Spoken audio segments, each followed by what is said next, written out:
이순신 장군은 명량해전을 앞두고 장수와 군사들에게 말했다. 필사즉생. 죽기를 각오하면 반드시 살 것이다. 오늘 예수님이 우리에게 말씀하신다. 필사즉생. 성경을 필사하면 반드시 살 것이다. 마른 뼈와 같은 우리 영혼에 생기를 불어넣는 90일의 기적, 90일의 필사즉생.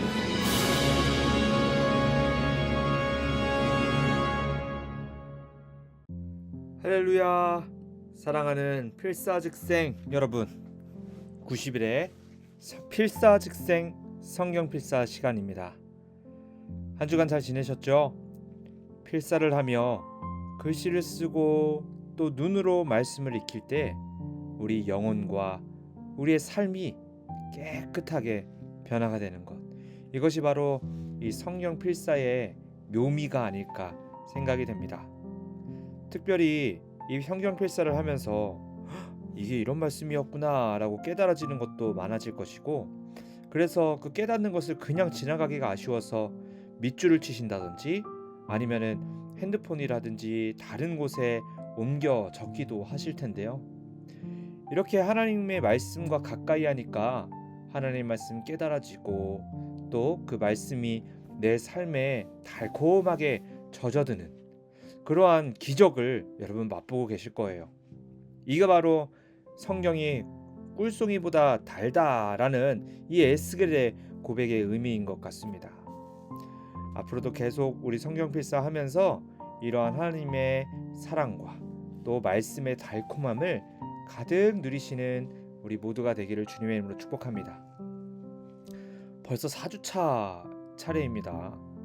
이 총 15주가 있는데 벌써 지금 43, 12, 44, 16 거의 4분의 1이 지금 지나고 있어요. 와, 저도 이 첫째 주 딱 결단하고 라디오 결단하고 진행하고 나서 첫째 주 딱 끝났을 때 이거를 14번을 더 해야 되네. 행복하다. 행복하다. 이랬던 게 엊그제 같은데 벌써 이 4주차라니 어쩌면 조금 너무 빨리 지나가서 마치 아이 키우듯이 너무 빨리 시간이 지나가는 게 서운할 정도입니다. 아무튼요, 이제 4주차. 오늘은 마태복음 22장부터 28장까지 말씀이네요. 오늘로써 마태복음 필사가 끝납니다. 네, 정들었던 마태복음이 드디어 이번 주부로 끝나게 되고 이제 마가복음으로 넘어가는 시점이죠.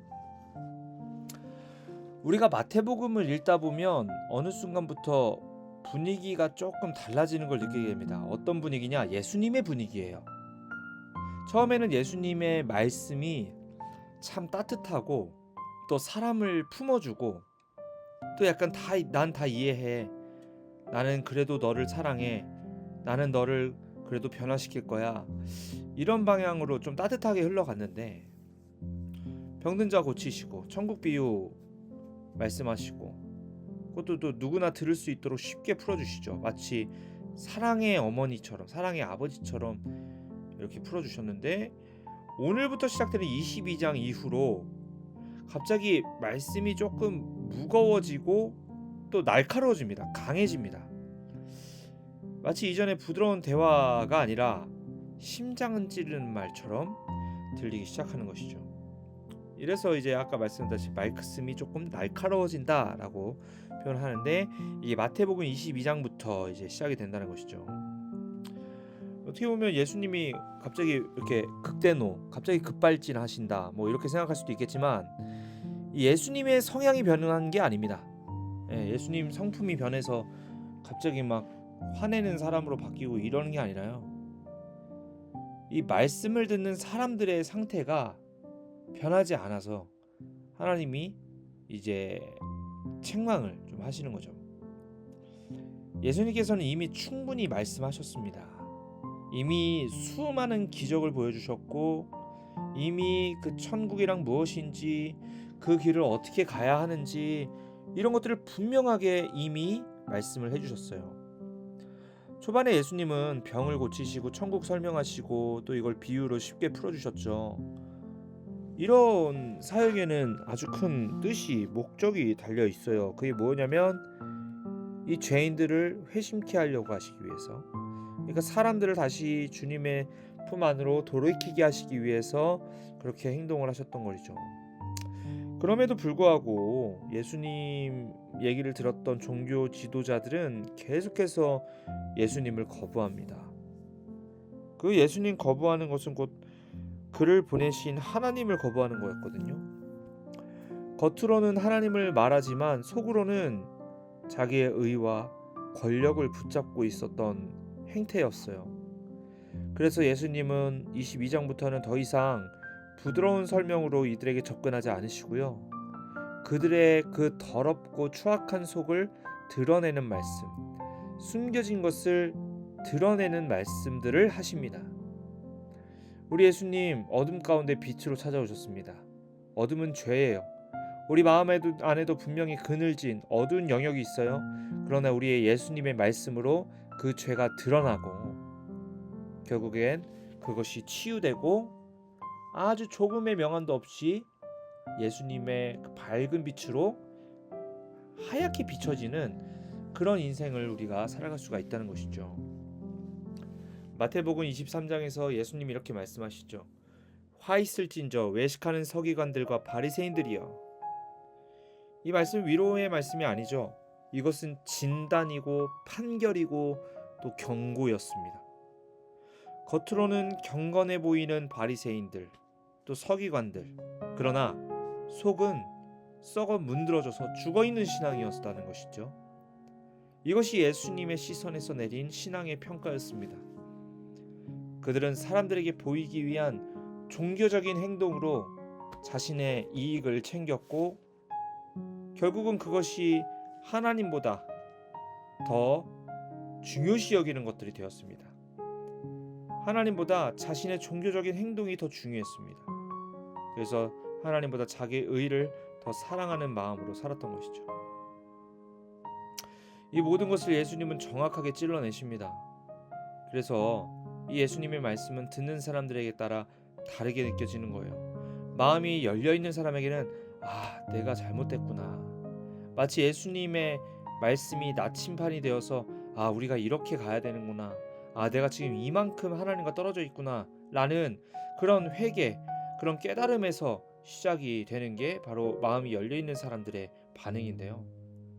반대로 마음이 닫혀있는 바리새인들, 사두개인들, 또 이제 서기관들, 이런 사람들, 이렇게 마음이 닫혀있는 사람들에게는 예수님의 말씀이 어떻게 들리냐면 왜 저렇게까지 얘기해?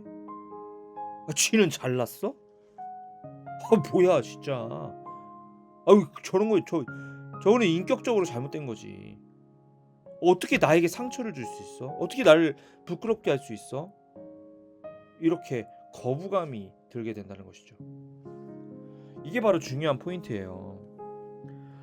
말씀이 날카로운 게 문제가 아니라 내 마음이 그 진리 대신 하나님의 말씀을 어떻게 받아들이냐가 더 문제인 거죠. 그렇지 않겠습니까? 성경은 분명히 히브리서 4장 12절에 이렇게 얘기를 해요. 하나님의 말씀은 좌우의 날선 어떤 것보다도 예리해서 혼과 영을 찔러 쪼갠다고 말합니다. 여러분, 하나님의 말씀은 날카로워요.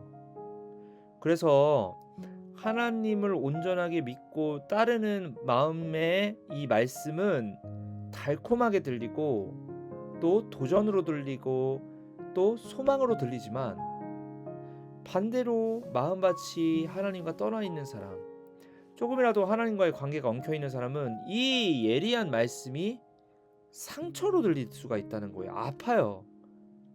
말씀은 원래 아픈 거거든요.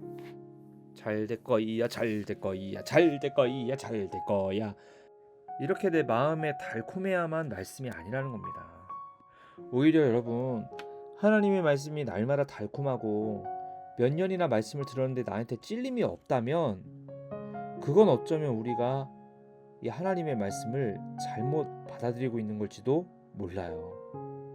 말씀은 죄인된 우리의 삶에 들어왔을 때 찔림, 또 하나님과 멀리 떨어져 있었던 것에 대한 후회, 그리고 회개로 인한 회심, 이게 반드시 동반이 되는 것이죠.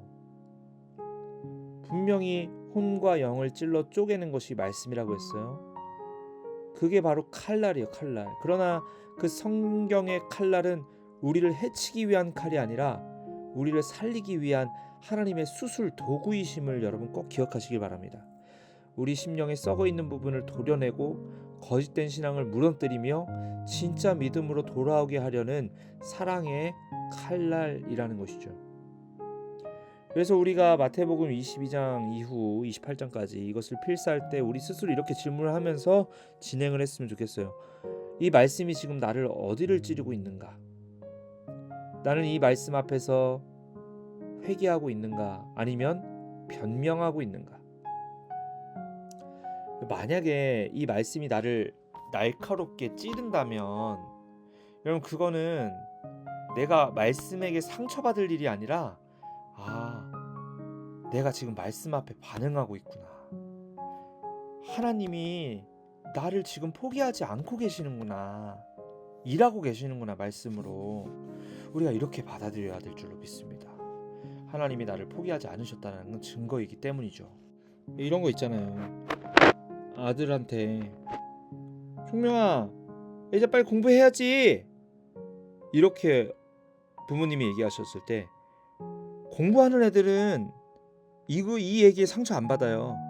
어차피 하고 있으니까요. 어차피 하고 있으니까 상처받을 일도 없어요. 근데 꼭 공부 안 하는 애들이 상처를 받아요. 나 진짜 하려고 그랬어. 갑자기 엄마 때문에 할 맛이 떨어졌어, 안 해. 이렇게 이제 엄마를 좋은 핑계거리로 삼아서 이제 공부를 안 하잖아요. 말씀이 그렇다는 얘기입니다. 신앙생활 제대로 하고 있으면 이게 나한테 거부감 있게 안 들어와요. 그냥 그래, 맞아, 이렇게 살아야지 이러면서 도전이 되고 또 소망이 되는데, 이 말씀대로 못 살고 있으면 찔립니다. 괜히 상처받아요. 말씀에 상처받을 일이 아닌데. 그래서 그 찔리는 말씀 우리가 회개하고 또 하나님이 나에게 좋은 말씀을 해주시는구나, 이렇게 받아들이면서 말씀을 가까이 하시기를 축복합니다. 자, 그럼 이제 22장부터 한번 살펴보도록 하겠습니다. 예수님의 질문을 통해서 우리의 마음의 방향이 드러나게 됩니다. 이 22장 한번 보면요, 겉으로 보면은 질문과 대답이 오가는 장인데요, 사실은 그 질문을 통해서 사람의 속이 드러나는 그런 대목이 열려져 있습니다. 종교 지도자들이 예수님한테 질문을 해요. 세금 문제 질문하고 부활에 대해서 질문하고 또 율법 중에 가장 큰 계명이 뭔지를 물어봅니다. 근데 이 질문 자세히 보면요, 얘네들이 진짜 궁금해서 질문하는 게 아니에요. 지금 이들의 마음 가운데 이미 예수님을 죽이려고 여러 가지 지금 구상을, 옛날 그 비속어로 짱돌을 돌리고 있는 거예요. 계산을 하고 있는 거거든요. 예수님을 걸어 넘어뜨리기 위한 질문들이 지금 계속해서 펼쳐지고 있어요. 예수님 이거 아실까 모르실까요? 당연히 알죠. 예수님은 그 질문에 단순하게 답을 안 하세요. 그래서 오히려 딱 순순히 대답해주는 척하면서 자세히 파고들면 질문한 상대방들의 잘못된 마음들을 정확하게 짚어내고 지적하는 그런 답변들을 하십니다. 지혜로우시죠. 우문현답, 이렇게 얘기할 수 있을까요? 그리고 마지막에 이렇게 정리하세요. 네 마음을 다하고 목숨을 다하고 뜻을 다하여 하나님을 사랑하라. 그리고 너의 이웃을 사랑하라. 이렇게 말이죠. 결국 모든 신앙의 본질은요, 지식도 또 논쟁도 아닙니다. 단지 사랑입니다. 어제 우리 담임 목사님 말씀, 결국은 사랑이잖아요. 근데 공교롭게 딱 오늘 우리가 읽을 22장, 그것도 하나님께서 사랑을 지금 계속 강조하고 계시는 거죠. 결국 예수님의 관심은 오직 사랑입니다. 그 사랑을 나타내게 하시기 위해서 모범적으로 이 땅 가운데 오셔서 사랑을 실천하셨고, 그것을 제자들에게도 행동하기를 원하시기 때문에 제자들 앞에서 이런 모습들을 가르치고 계셨던 것이죠. 여러분, 사랑합시다. 결국은 사랑에서 하나님의 영광이 나오고 사랑에서 능력이 나오는 것 같습니다. 그리고 그 사랑이라는 것이 사실 이 세상에서 가장 어려운 것 같습니다. 나랑 다른데 어떻게 사랑을 합니까? 이게 말이 안 되잖아요, 애초에. 나도 가끔 내가 싫은데 어떻게 내가 남을 사랑할 수가 있겠냐 말이죠. 그런데 예수님께서 명령하셨고 또 예수님께서 그 명령에 순종할 믿음도 주시니 우리가 담대하게 이 주변 사람들을 내가 없고 예수님만 있습니다 라는 마음으로 이웃을 사랑하며 살아가야 할 줄로 믿습니다. 그리고 이제 23장 가면은요, 분위기가 완전히 달라지는데요. 이 외식하는 신앙, 즉 보여주기식 신앙, 보여줌으로 인해서 그걸 본 상대방들이 너 믿음 좋다, 너 정말 잘났다, 이런 식의 얘기를 듣고 싶어서 나타내는 신앙이 있잖아요. 이것도 예수님이 아주 정확하게 지금 보고 계신다는 것을 알려주고 있는 거거든요.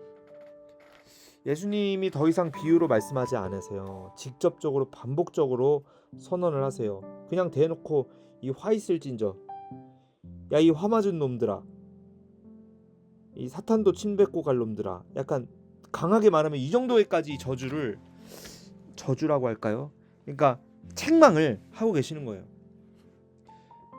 겉으로는 경건해 보이는 바리새인들, 그런데 그 속을 들여다보면 탐욕과 교만으로 가득 차버린 그 바리새인들의 신앙 말이죠.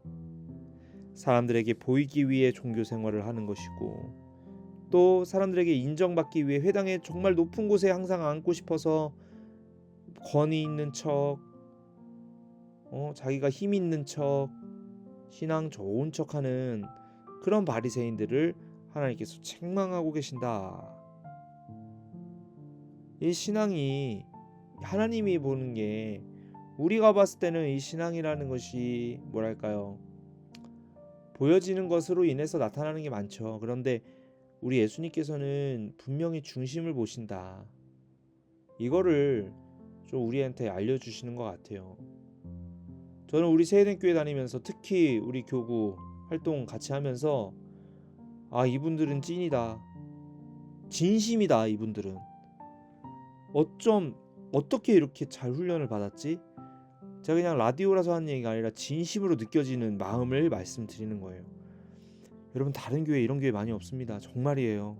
저를 믿어주세요. 우리 세대교회 정말 대단하고, 우리 성도님들 교구 활동하고 또 봉사하면서 또 이렇게 섬기시면서 담임 목사님을 위해 눈물로 기도하면서 나타내시는 그 모습들이 어느 것 하나 가식 없고 어느 것 하나 외식 없고 참 진실되고 순수하다, 이런 마음을 많이 받았고, 그래서 저 또한 우리 사랑하는 집사님 권사님들 보면서 많은 것들을 배웁니다. 예수님이 정말 기뻐하실 거라고 저는 확신합니다. 이 장을 통해서 예수님이 우리한테 원하시는 건 딱 하나였어요. 보여지는 신앙이 아니라 어린아이 같이 순수하고 진실된 신앙을 나한테 보여주길 바란다. 마태복음 23장이 바로 이러한 핵심 주제를 담고 있는 것입니다. 여러분, 지금처럼 하세요. 나 부끄러운데. 네, 부끄러운 대로 주님 앞에 나아가십시오. 어린아이 같은 신앙이 최고예요. 여러분, 못해도 괜찮아요. 그냥 진실되게 못해도 괜찮아요. 꾸밈 없이 못해도 괜찮아요. 여러분, 순수한 마음으로. 그렇게 우리, 저와 여러분, 구교구 10교구 함께 손잡고 예수님께 나아가면, 있는 그대로 나아가면 그거야말로 예수님께서 가장 기뻐하시는 모습이다. 그거야말로 바리새인들과 차별화된 신앙, 올바른 신앙을, 거룩한 신앙을 유지하는 방법이다. 꼭 이러한 신앙으로 우리 함께 하나님께 칭찬받기를 축복합니다. 이 마태복음 24장 가볼까요? 종말보다 더 중요한 게 바로 깨어 있습니다 라고 이야기를 합니다. 제자들이요 이렇게 질문합니다. 언제 이런 일이 있겠습니까? 사람들은 언제나 타이밍이 궁금한 거예요. 언제 끝이 오는지, 언제 하나님 나라가 도래하는지 이런 것들을 좀 미리 알고 싶어해요. 저희 아내도요, 우리 사모 박은총 우리 사모, 이 요즘에는 바빠서 서로 영화를 잘 못 보는데 영화를 같이 봐요. 이제 애기가 이제 어렸을 때는 그냥 눕히면 잤거든요. 그때가 가끔 그립긴 한데 눕히면 자요. 이렇게 제가 저녁 예배까지 딱 마치고 돌아오면은 이제 아기는 이미 자고 있어요. 그러면 이제 우리 사모랑 저랑은 방에서 이제 영화를 보는 거죠. 넷플릭스나 이런 걸로. 근데 이제 제가 오기 전에 미리 치킨을 시켜놨어요. 그 떡볶이, 로제 떡볶이 세트로 해서 치킨과 떡볶이 같이 먹으면서요. 이 영화를 보는 건 어느 것마다 이거 결말 어떻게 돼? 이렇게 물어봐요. 저는 그런 분들을 처음 봤거든요. 희한한 분들. 결말을 알고 보면 재밌나? 근데 꼭 알려달래요. 그래서 그냥 알려줬어요. 그런데도 저보다 재밌게 보더라고요. 뭐 영화뿐이겠어요? 모든 것이든지 특히 우리 한국 분들, 코리안, 이 결말을 조금 마음이 급해서 결말을 미리 알아야 좀 마음의 준비도 하고 이 시원한 마음으로 이렇게 사는 것 같아요. 이 12제자들도 그랬어요. 알고 싶어 했어요. 언제 끝이 나는지, 어떻게 되는지. 그런데 예수님은 조금 다른 초점을 갖고 계셨습니다. 답변도 우문현답. 언제인지를 알려주시는 것이 아니라 우리가 대신에 어떻게 이 땅에서 살아가야 되는지를 말씀하시거든요. 원포인트로 딱 얘기하자면 깨어 있어라. 언제 오게 될지 이런 거 생각하지 말고 그냥 지금 해야 할 일을 잘 하고 있어라. 예수님은 우리한테 원하는 거 딱 하나예요. 해야 될 거 잘 해라. 성실함. 특별히 신앙의 성실함. 신앙의 집중. 이런 것들을 지금 언제나 원하고 계십니다. 비록 우리의 모습이 부족하더라도 우리 주님께서는 그때를 기다리며 신부처럼 이 신랑을 기다리는 그런 모습으로 우리가 살아가기를 바라고 계십니다. 우리 모두가 그래서 어떻게 될까를 생각하기보다는 오늘 내가 하나님 앞에 해야 될 게 뭘까, 이런 생각으로 신앙생활을 해 나가시면 분명히 우리 예수님께 칭찬받고 또 칭찬 위에 있는 은혜를 누리게 될 줄로 믿습니다. 네, 우리 이쯤에서 한번 오랜만에 또 일주일 만에 돌아오는 사연 타임입니다. 오늘은 또 구교구에서 이 사연이 들어왔어요. 우리 전도 총총무 되시는 우리 강미혜 집사님께서, 규민 규현이 어머니 되시죠, 강미혜 집사님께서 사연을 보내주셨습니다. 제가 읽겠습니다. 샬롬. 라디오 DJ가 되셔서 성도들과 좀 더 가까이 친밀함을 주신 목사님, 먼저 감사드려요. 목사님 오신 이후로 교구 식구 모두가 더 활기찬 모습이 느껴집니다. 사실 저는 필사라는 노트를 보는 순간 바쁜데, 나 통독도 하고 있는데 헤이 그냥 하지 말아야지 하고 맘 먹어들었어요. 오랜만에 이런 표현을 듣는, 먹어들었어요. 크크.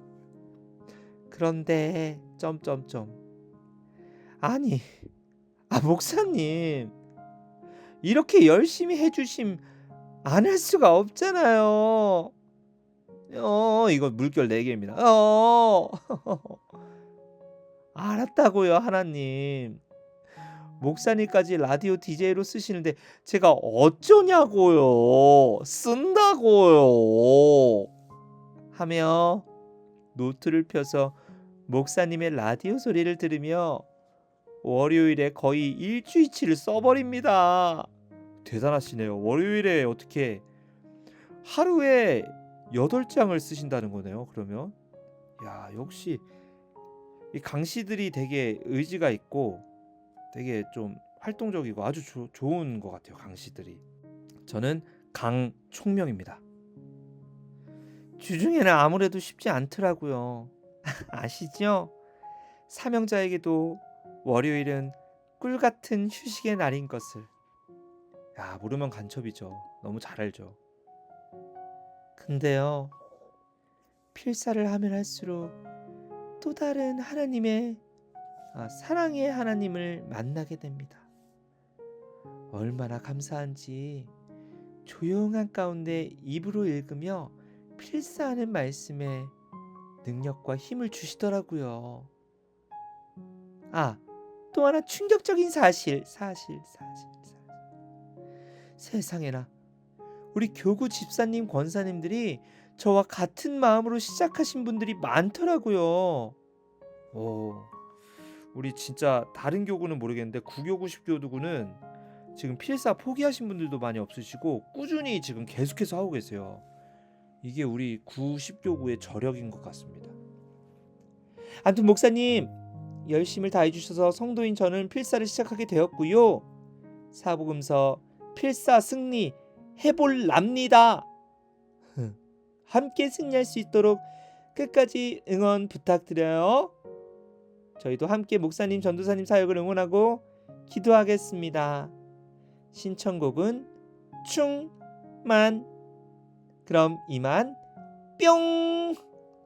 이렇게 사연을 보내주셨습니다. 함께 승리할 수 있도록 끝까지 응원 부탁드려요 하면서 이제 응원을 보내주셨는데요. 강미애 집사님, 화이팅! 화이팅팅팅! 화이팅팅팅! 강미애! 강씨의 자랑! 강미란의 언니! 강미애! 집사님 힘내세요. 이렇게 응원을 보내드립니다. 강미애 집사님은 특별한 인연이 있습니다.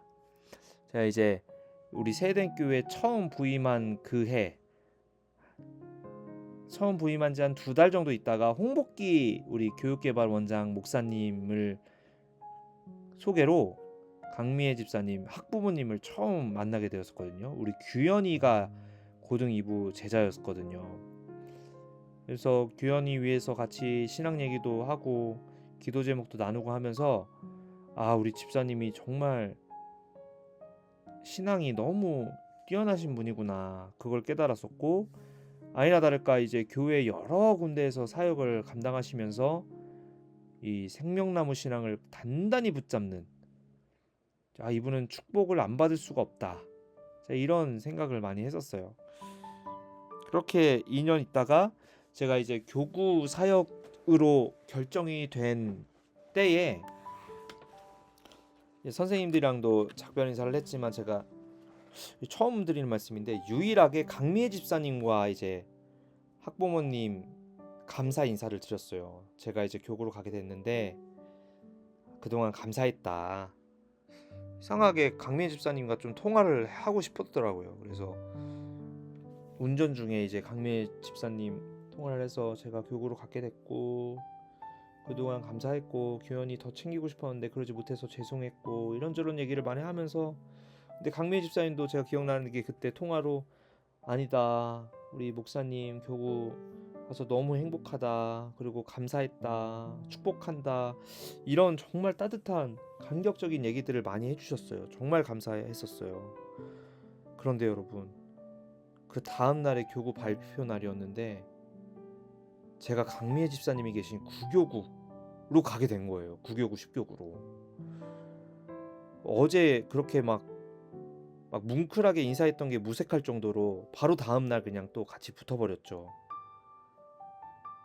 축복입니다. 저에게는 참 축복이고, 또 우리 집사님 얼마나 전도 총총무로 힘쓰시고 계시는지 또 직접 옆에서 보니까 더 새삼 뼈저리게 깨달았고, 그래서 강미애 집사님이나 뭐 다른 우리 분들도, 우리 10교구에도 김은경 집사님 계시는데, 우리 모두 이렇게 열심히 하나님의 생명나무를 붙잡는 그 사명자의 모습을 옆에서 보면서 정말 많이 배우고요, 정말 많이 도전받고, 내가 이 교구에, 많은 교구 중에 우리 10교구 9교구에 온 게 참 나에게 축복이다. 하나님, 내가 뭐라고 이런 좋은 사역지로 하나님 보내주셨나. 무엇보다 담임 목사님께 너무 감사드리고 하나님께 너무 감사드리는 그런 시간들인 것 같습니다. 너무 감사드리고, 우리 9교구 10교구 가족 여러분, 진짜 You are 스페셜이고요. 정말 제가 이 가사는 진짜 딱 우리 집사님 권사님들의 딱 알맞는 가사다 라는 마음으로 제가 특송도 준비해서 이렇게 불렀는데, 그게 진짜 저의 진심입니다. 여러분 정말 특별하고 사랑하고 축복합니다. 제가 지금 너무 여러분들을 향한 사랑으로 충만하거든요. 그래서 강미애 집사님이 신청하신 충만 듣고 오겠습니다.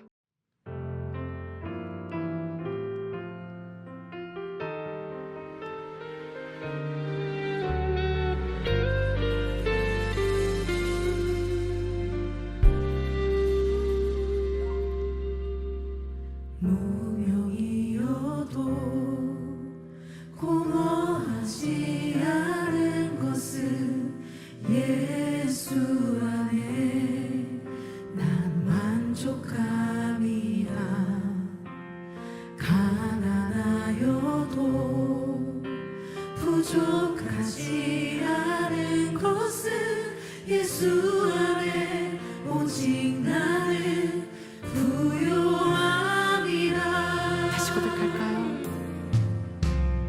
무명이어도 공허하지 않은 것은 예수 안에 난 만족함이라.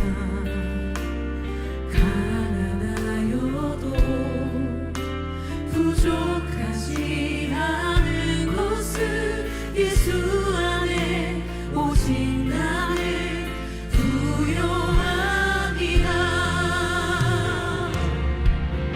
난 예수로 충만하네. 난 예수로 충만하네. 난 예수로 충만하네. 영원한 왕 내 안에 살아계시네. 고난 중에도 견뎌낼 수 있는 것은 고난 중에도 견뎌낼 수 있는 것은 주의 계획 있기 때문이라. 실패하여도 일어설 수 있는 것은 예수 안에 오직 나는 승리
살리고 그렇게 살아내는 진짜 고백되기를 원합니다. 주님, 이 땅을 살아가며 세상의 것을 구하는 것이 아니라 예수로 나는 이미 충만하다, 나는 충만하다라고 고백하는 우리 되게 해달라고 이 시간 주님의 그 이름을 부르며 나아갑시다. 주여,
네, 강미애 집사님께서 신청하신 충만 듣고 오셨습니다.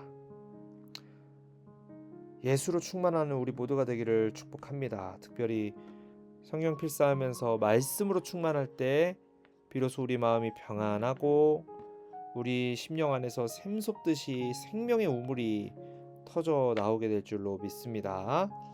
이제 마태복음도 25, 26, 27, 28 총 4장밖에 남지 않았네요. 마지막까지 힘차게 달려보겠습니다. 마태복음 25장의 특징은요, 믿음은 반드시 삶으로 드러나게 되어 있다. 진짜 살아있는 믿음이라면 우리 삶의 행동으로 열매 맺게 되어 있다라는 것이죠. 이 장은요, 3개의 비유로 구성이 됩니다. 열처녀 비유, 달란트 비유, 그리고 양과 염소의 비유입니다. 겉으로 보면은 각각 다른 이야기 같지만요, 핵심은 딱 하나로 귀결이 되는데요. 그건 뭐냐면 준비된 사람과 준비되지 않은 사람의 차이를 나타내고 있습니다. 여러분, 기다리는 것도 물론 중요하죠. 그런데 그 기다림 속에서 어떻게 살았는지가 더 중요하거든요. 기름을 준비한 처녀와 그렇지 못한 처녀, 달란트를 사용한 종과 그냥 주인한테 혼날까봐 묻어둔 종, 그리고 도움이 필요한 자를 돌본 사람과 그렇지 않고 자신의 인생만 바라보며 살았던 사람. 여러분, 이 사람들의 비교를 보십시오. 결국 믿음이라는 것은 이렇게 행동으로 증명이 된다는 것입니다. 믿음이 있으면 전자가 되지만 믿음이 없으면 기름을 준비하지 못한 처녀처럼 후자로서 하나님께 책받는 인생을 살아가게 된다는 것이죠. 죽은 믿음입니다. 살아있는 믿음은 기다리는 것을 넘어서서 행동하는 것이죠. 이것을 우리가 꼭 기억하시기를 바랍니다. 여러분, 한번 따라해 볼까요? 행동합시다. 행동합시다. 이런 찬양 있잖아요. 행동하자 우리 마음 아파요. 행동하자 우리 마음 아파요. 할렐루야 아멘. 할렐루야 아멘. 행동하자 우리 마음 아파요. 개사해도 찰떡이네요. 행동하는 신앙으로 하나님께 칭찬받고 은혜 받으시기를 바랍니다. 마태복음 26장 가면요, 사랑과 배신, 또 순종과 도망, 이런 것들이 동시에 나타납니다. 어제 우리 베드로 말씀, 우리 담임 목사님께서 선포하신 베드로 말씀과 아주 같은 내용이죠. 굉장히 대비가 강한 장이에요. 어떤 여인은 향유를 깨뜨려서 예수님께 드리지만 완전한 그런 헌신을 보이지만, 반대로 가룟 유다는 예수님을 팔아넘깁니다. 아니, 3년 동안 동거동락했던 제자가 이 한 여인의 행동보다 못하다는 게 참 말이 됩니까? 이 신앙은 확실하게 경험이 중요한 게 아니라는 걸 알려주는 것 같습니다. 경험 중요하죠. 그런데 신앙생활을 오래 했다거나 내가 뭐 오랫동안 이걸 했어 이게 중요한 게 아니에요. 가룟 유다 보세요. 오랫동안 누구보다 하나님 곁에 있었지만 결국 한 여인보다도 못한 신앙으로 예수님을 팔아넘기는 거 아니겠습니까? 결국은 오래 머무는 게 중요한 게 아니라 우리 마음이 늘 깨어 있어야 된다. 이거를 알 수가 있는 것 같습니다. 예수님이 겟세마네에서 기도하시죠. 내 뜻대로 마시고 아버지 뜻대로 하옵소서. 예수님도 굉장히 두려웠던 거예요. 인간의 마음으로서 두렵고 떨리고 그랬지만 마지막 보십시오. 아버지 뜻대로 하옵소서. 예수님은요, 이 세상에 어느 누구도 할 수 없는 완벽한 순종을 해내신 분입니다. 예수님이 이 땅에 내려오신 것은 모범, 우리로 하여금 신앙의 모범을 보이시기 위해서, 또 나아가 구원을 이루시기 위해서 하신 것이거든요. 구원은 하나님이 이루신 것이고 이 모습의 본을 보이신 예수님의 모습을 따르는 것은 우리의 몫입니다. 기도하고 성령 충만하여서 예수님의 길을 따르는 우리 모두가 되기를 바랍니다. 그리고 27장입니다. 가장 어두운 순간에 가장 밝은 사건이 일어나는 것이죠. 예수님께서 결국은 이 로마 병정들의 핍박을 받으시고 십자가에 매달리십니다. 겉으로 보면 정말 큰 실패죠. 왜냐하면 십자가형은 그때 당시에 가장 극악무도한 사람들이 받는 형벌이었거든요. 예수님이 그들과 한 통속이, 예수님이 그들과 한 취급을 당했던 것이죠. 배신당하고 조롱당하고 버림받고 죽임당하는 이 모습을 보고 누가 성공했다라고 말할 수 있겠습니까? 모두가 다 이런 예수님의 모습이 실패한 사람이라고 평가를 했을 것입니다. 그런데 이 장의 핵심은 아주 중요한 포커싱을 맞추고 있는데요. 바로 성전의 휘장이 찢어지니라. 예수님이 죽으신 후 그 동시간대에 성전의 휘장이 찢어진다. 이게 뭐냐면 하나님과 인간 사이에 막힌 길이 완전히 열렸다는 선언입니다. 그래서 에베소서 2장 14절에도 이런 말씀이 있어요. 그는, 즉 예수님은 우리의 화평이신지라 둘로, 즉 하나님과 나, 이렇게 둘로 하나를 만드사 원수된 것 곧 중간에 막힌 담을 자기 육체로 허시고, 우리와 하나님 사이에 막혀있던 벽을 예수님이 육체로, 어디서? 십자가 위에서 자신의 육체로 그 하나님과 우리 사이의 벽을 허물어 주셨어요. 그렇게 상징적으로 나타난 사건이 뭐냐면 성전 휘장이 찢어진 것입니다. 결국 십자가라는 것은 가장 최악의, 가장 비극적이고 치욕적인 형벌이었지만 그 가장 치욕적인 형벌에서 구원의 문이 열리고 하나님과 관계가 회복되었던 것이죠. 그래서 우리는 지금 이 순간에도, 그리고 앞으로도 그 십자가의 구원, 십자가의 회복을 바라야 할 것입니다. 여러분, 마지막 장 28장이 왔습니다. 끝이 아니라 시작, 부활, 그리고 사명. 모든 것이 끝날 줄 알았던 그 자리에서 완전히 새로운 일이 시작됩니다. 예수님이 살아나신 것이죠. 그렇게 예수님이 제자들을 만나시고 제자들이 다시 예수님 품으로 돌아와 더 담대한 믿음으로, 도전으로 예수님을 믿게 됩니다. 그런 제자들 앞에 예수님께서 말씀하시는 한마디, 가서 제자 삼으라, 전도하라는 것이죠. 여러분, 마태복음 22장부터 28장까지 흐름은 분명합니다.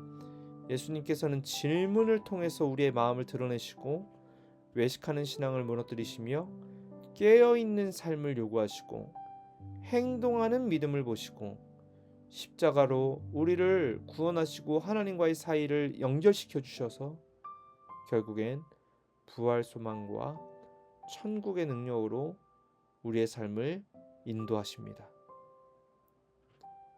그래서 필사하실 때 꼭 기억하세요. 이 말씀은 이야기가 아니라 지금 나를 향한 하나님의 속삭임이다. 이것을 기억하며 하나님께 늘 칭찬받고 또 필사 가운데 하나님의 말씀을 더욱더 깊이 경험하는 그런 구교구, 십교구 여러분들 다 되시기를 주님의 이름으로 축복합니다. 이제 마칠 시간입니다. 여러분 4주차 마태복음까지 잘 끝마쳤는데요. 이제 딱 4분의 1 왔습니다. 어느덧 그죠? 참 시간이 빠릅니다. 우리 남은 4분의 3의 시간 가운데서도 우리 힘으로 쓰는 것이 아니라 우리에게 감정, 도전, 열정을 주시는 하나님 아버지를 의지하며 이 필사에 최선을 다하게 하여 주시옵시고 말씀 안에 담긴 뜻을 온전하게 깨달으며 이 말씀의 능력으로 살아갈 수 있는 우리 모든 성도님들 되게 하여 주시옵소서. 예수님의 이름으로 기도합니다. 아멘.